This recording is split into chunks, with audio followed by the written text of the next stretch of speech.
Have you ever felt like life keeps whispering to you, but you can't quite make out the words? Maybe you wake up every morning with a heaviness you can't explain, not just in your body, but in your soul. You try to do everything right. You pray, you manifest, you work hard, you wait, but somehow, nothing changes. You keep asking the universe for signs, for answers, for healing, and all you seem to get is silence. Or maybe it's not silence at all. Maybe it's you who has forgotten how to listen. You see, the universe doesn't shout. It doesn't compete with your overthinking, your deadlines, your constant scrolling. It speaks in whispers, through your breath, through a sudden ache in your chest, through the chill that runs down your spine when something feels off.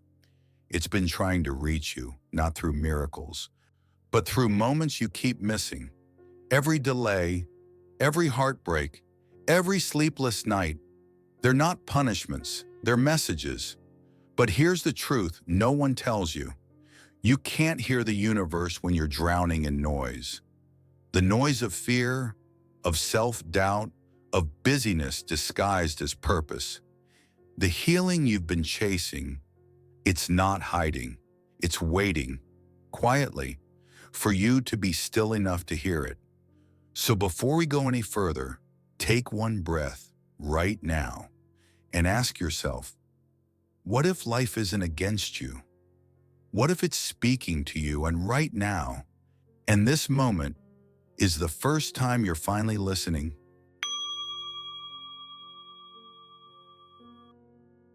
One, the forgotten art of listening. When was the last time you truly listened? Not to a podcast, not to another person, not even to your thoughts. I mean, really listened. To the wind brushing past your window, to the rhythm of your breath, to the quiet voice within you that whispers what you already know, but never dare to hear. Most people don't realize this, but modern life has trained us to forget how to listen. We've become masters of noise. Our phones buzz, our minds race, our hearts ache under the constant pressure to do more, achieve more, fix more. We wake up to alarms, not awareness. We scroll before we breathe. We fill every silent moment with sound because silence scares us. And yet in that very silence lies the voice of the universe itself. You see, in Zen teachings, listening is not just something you do with your ears. It's something you become. To listen deeply means to stop existing as a wall of resistance and become a mirror of presence. When a monk listens, he isn't collecting information. He's dissolving the separation. He's allowing the wind, the bird, the pain, the heartbeat to speak through him. That's why monks can sit for hours in stillness and call it prayer, because they understand something we've forgotten. The universe doesn't speak in words, it speaks in waves. And to hear those waves, your mind must become quiet enough to receive them. But we've grown addicted to volume. We confuse loudness with clarity and activity with meaning. We crave the next podcast, the next affirmation, the next guru, when what we really need is the silence between the words. It's in that silence that truth finally surfaces. It's in that stillness that healing finally begins. Think about it. How many times have you ignored that small, subtle nudge in your gut? That feeling that said, "Don't go there," or "This isn't for you." But you pushed past it anyway, because logic was louder than intuition. And later you paid the price. We all have. And every time we betray that inner voice, the signal grows weaker. Not because it stops speaking, but because we stop believing it's real.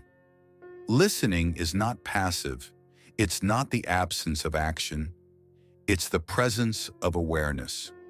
When you listen with your whole being, you start noticing the way the universe moves around you.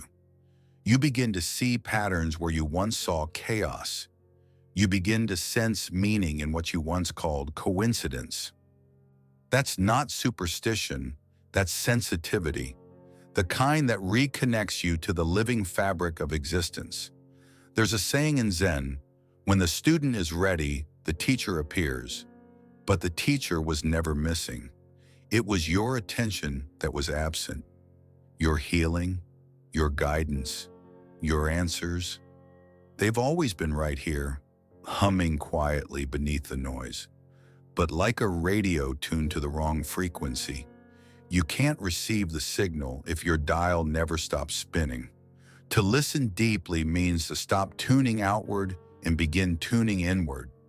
Because what you seek isn't somewhere else. It's waiting inside your own stillness. And here's the truth most people never hear until it's too late. The universe doesn't respond to those who shout. It responds to those who surrender. It answers the ones who slow down long enough to notice the way life has been trying to love them all along. The rain that forces you to rest. The friend who appears when you feel unseen. The illness that whispers, "You can't keep living this way." These aren't accidents. They're invitations. Every challenge, every delay, every ache is a message waiting to be heard. So the next time life feels too loud, don't add more noise. Close your eyes, breathe, and remember, listening is not weakness, it's wisdom. It's how the universe teaches you without a single word. And maybe now, you're beginning to sense it too. That gentle hum in your chest, that quiet awareness behind your thoughts. That's not imagination, that's communication.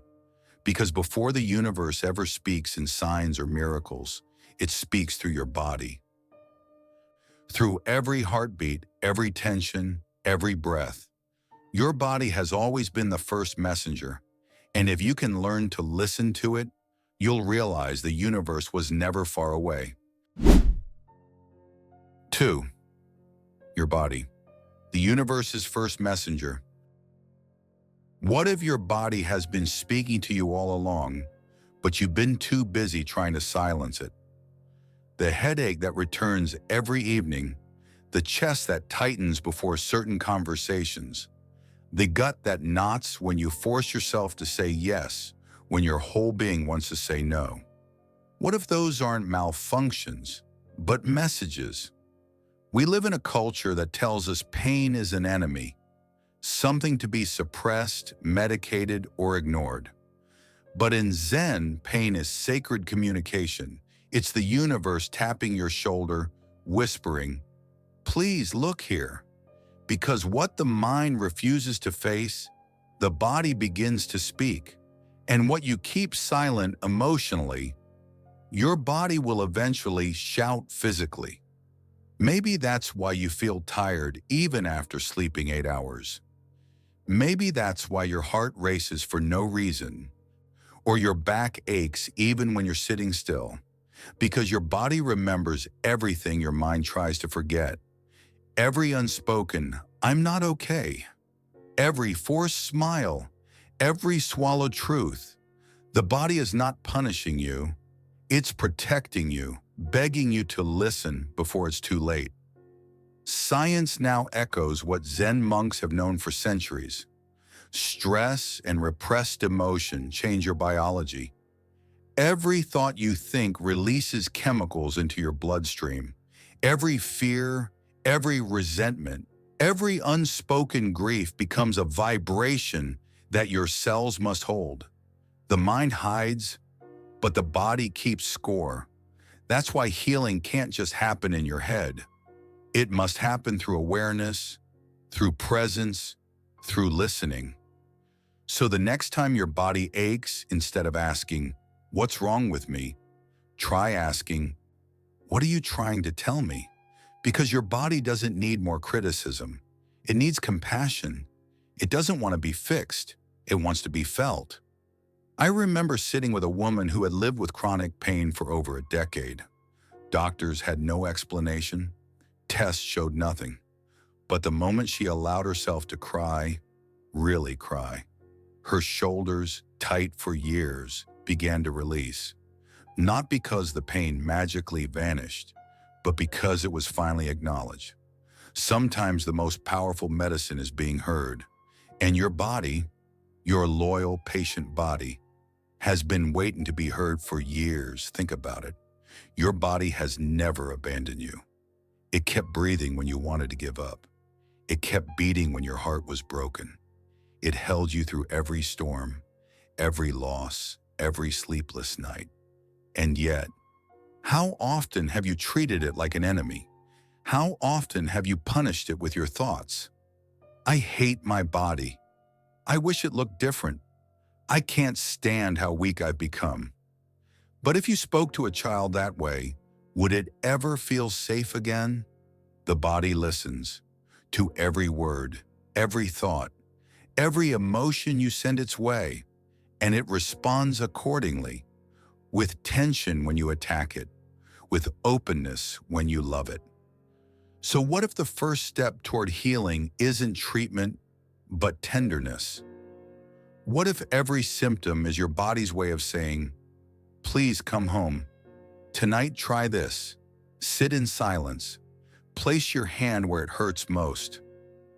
Breathe slowly, and instead of asking for the pain to go away, whisper, I'm here now. I'm listening. You might be surprised at how quickly something softens. Not the pain, but the part of you that was fighting it. Because when the body feels safe again, it begins to heal itself. That's not fantasy. That's physiology. The nervous system can't repair itself when it's in defense. It can only heal when it feels heard. So maybe the universe doesn't speak in visions or miracles after all. Maybe it speaks in fatigue, in tightness, in the way your heart flutters before a truth too big to ignore. And maybe listening to your body, fully, tenderly, is how you begin listening to life itself. But there's another voice even subtler than the body, a whisper that doesn't speak through pain or movement, but through quiet knowing. It's the language of intuition, the voice beneath thought, the ancient wisdom that guides you when logic fails. Let's go deeper and listen to that next. 3. Intuition, the whisper beneath thought. Have you ever felt torn between what makes sense and what feels right, and later realized your heart had known the truth all along? You call it instinct, a gut feeling, a quiet pull that says, go there, or not this, but you doubt it. You rationalize it away.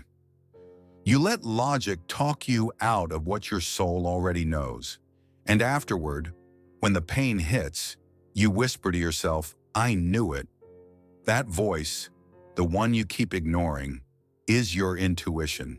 And intuition is the universe speaking through you. Most people think intuition is rare, a gift for the chosen few. But the truth is, everyone has it. You've had it since you were a child, before the world taught you to distrust it. You could sense when someone's smile didn't match their energy. You could feel when something bad was about to happen, even without evidence. You could sense truth without needing proof. That was you listening clearly to the frequency of life itself. But as we grew older, something tragic happened. We stopped listening inward and started obeying outward. We learned to please before we felt, to analyze before we trusted, to doubt ourselves just to make others comfortable.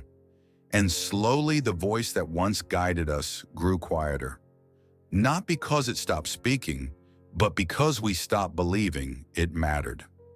Now we live in a world that worships information but starves intuition. We scroll for answers. We Google our gut feelings. We drown in advice but starve for truth.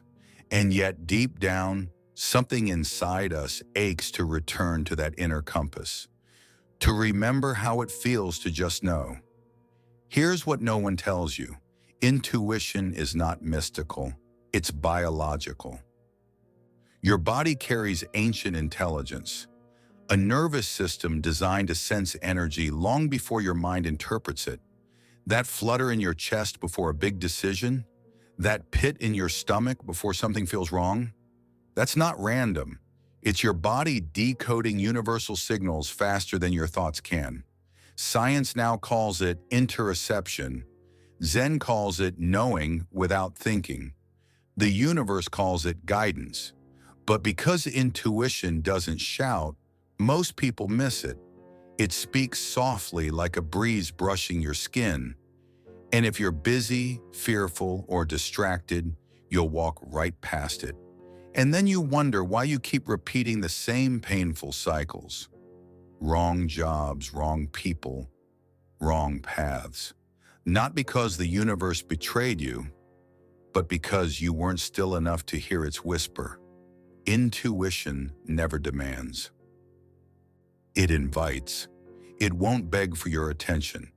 It waits for your stillness. That's why monks spend years in silence, not to escape life, but to hear it more clearly. They understand that between every thought, there is a doorway, and through that doorway flows the wisdom of the entire cosmos. It's not outside you. It's you when you're finally quiet enough to remember. So how do you return to this inner knowing?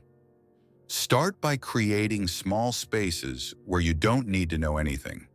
Moments where you sit, breathe, and simply notice what arises before your mind interferes.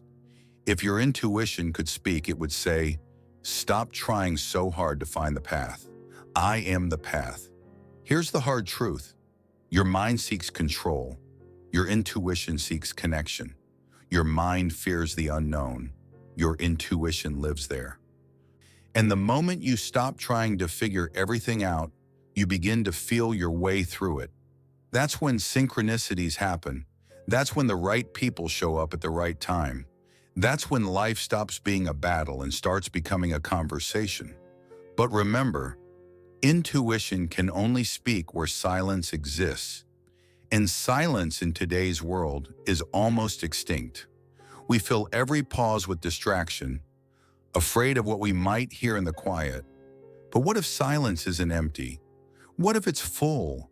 Full of guidance, full of answers, full of love that's been waiting for you to notice. So before you keep chasing the next sign, the next how-to, the next external solution, pause, breathe, and listen for that whisper beneath your thoughts. Because that whisper is the voice of the universe moving through you. And if you dare to follow it, even once, you'll begin to notice something extraordinary. The quieter you become, the louder the guidance gets, which brings us to the next secret, the sacred language of silence itself.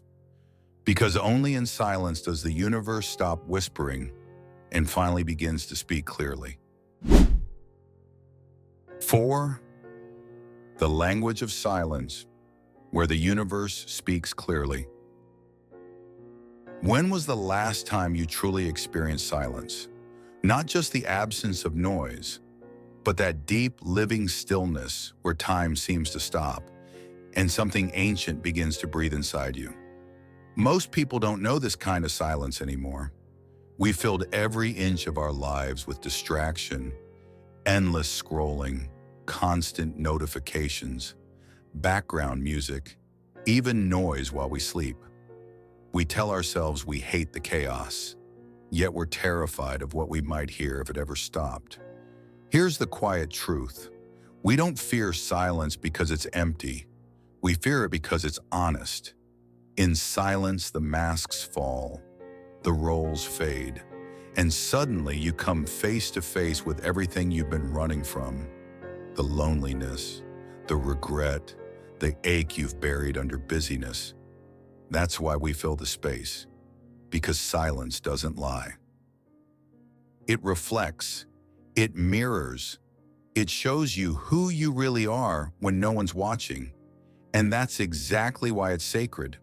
The universe speaks most clearly in silence because that's when your walls are down, when you're not performing, not pretending, not planning. When you finally stop asking, "What should I do?" and start asking, "What is this moment trying to show me?" that's when you hear it.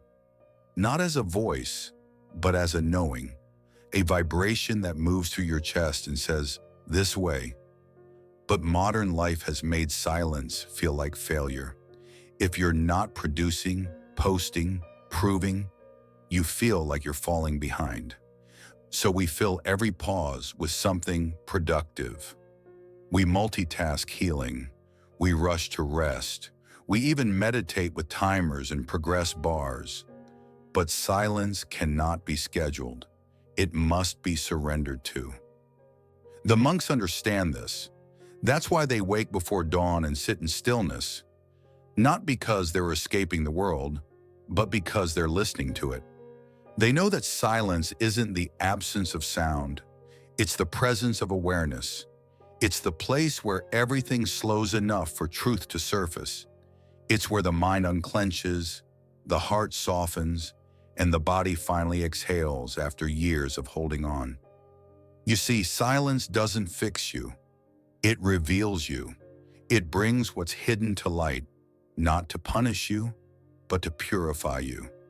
It's the gentle teacher that whispers, "You were never broken. You were just busy." When you allow silence, the noise of your mind begins to dissolve. The constant what-ifs, the endless comparisons, the replay of past mistakes, they lose their power in the stillness. And beneath them, you start to feel something miraculous, peace that doesn't depend on circumstance. Not the peace you earn after solving everything, but the peace that simply is when you stop trying to solve anything. Here's the paradox. The deeper the silence, the louder the guidance. You don't need to beg the universe for signs. It's already speaking through the wind, the timing of a phone call, the feeling in your gut. But you'll only notice it when you're still enough to receive it. Silence isn't passive, it's receptive. It's not waiting for answers. It's making space for them. Tonight before you sleep, try this. Turn off every device, dim the lights, sit in the dark, and instead of praying for something specific, just whisper, "I'm here." Then listen, not with your ears, with your being. You might not hear words. You might not see signs, but you will feel something gentle, a pulse, a warmth, a calm presence wrapping around you. That's not emptiness. That's the universe saying, "Finally, you've arrived." Because silence is not your punishment, it's your portal. It's where the universe meets you halfway, not through logic, not through effort, but through trust. And that trust is where the real healing begins. Because once you've learned to sit in silence without fear, the next lesson is even deeper. To surrender completely, to stop forcing outcomes and start allowing alignment, to stop chasing control and start trusting that the universe already knows the way. 5. The healing power of surrender. When you stop chasing and start trusting. What if the reason you're exhausted isn't because life is too hard, but because you keep trying to carry what was never yours to hold? We live in a world that glorifies control. Plan everything, fix everything, manifest everything. We grip so tightly onto outcomes that our hands forget how to open. And in that desperate grip, we call it discipline. We call it strength. But deep down, it's fear. Fear that if we let go, everything will fall apart. So we push harder, we pray louder, we chase peace like it's a finish line. And ironically, the more we chase it, the further it runs. But here's the sacred truth the monks discovered long ago. The universe doesn't need you to chase it, it needs you to trust it. Surrender is not weakness, it's not giving up, it's giving over. Your fear, your timeline, your need to know how everything ends. It's saying, I don't have to understand everything right now. I just have to allow what's happening to teach me.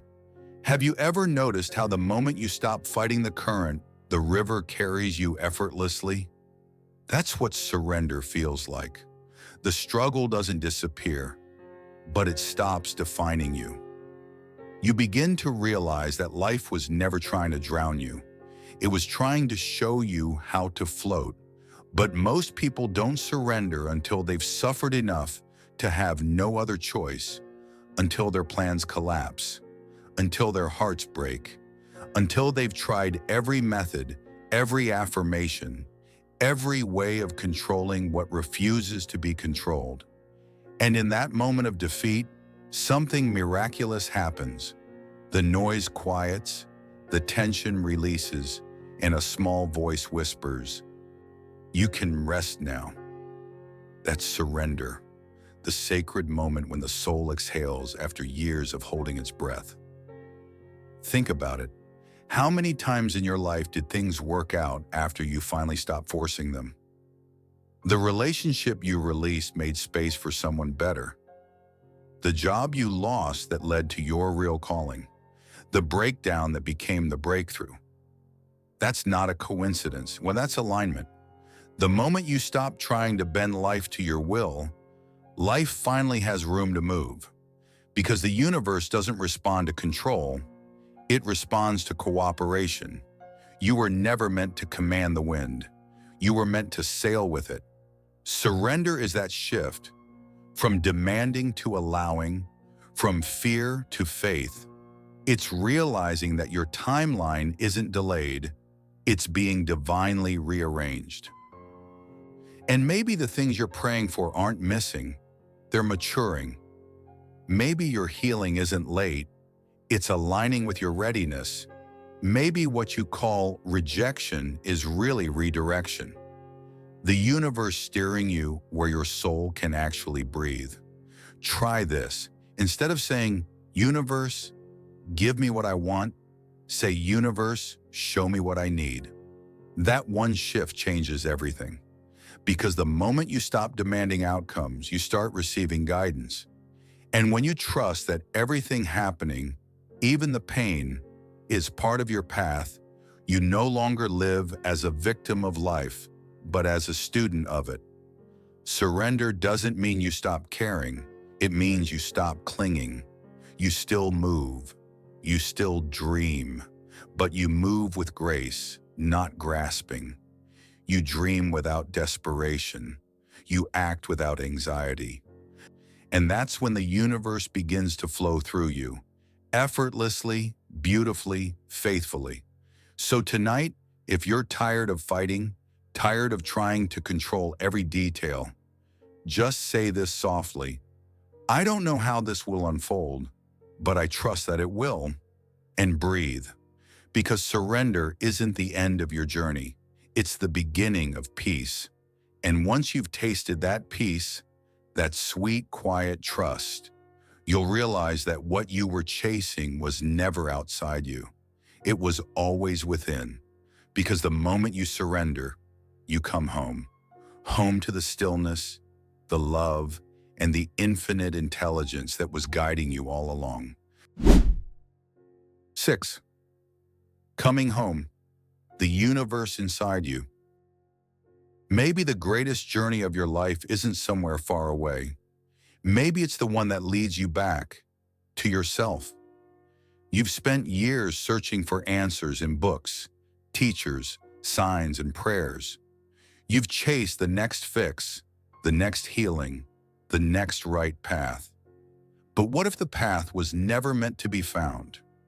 What if it was meant to be remembered within you? The monks say, stop seeking the light, become still enough to realize you are it.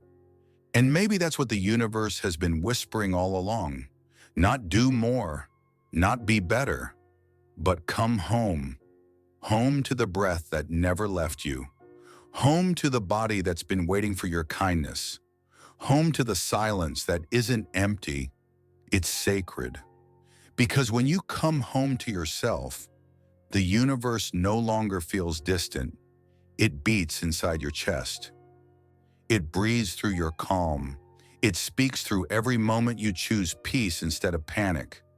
You don't need to chase signs anymore. You've become one. So take one deep breath.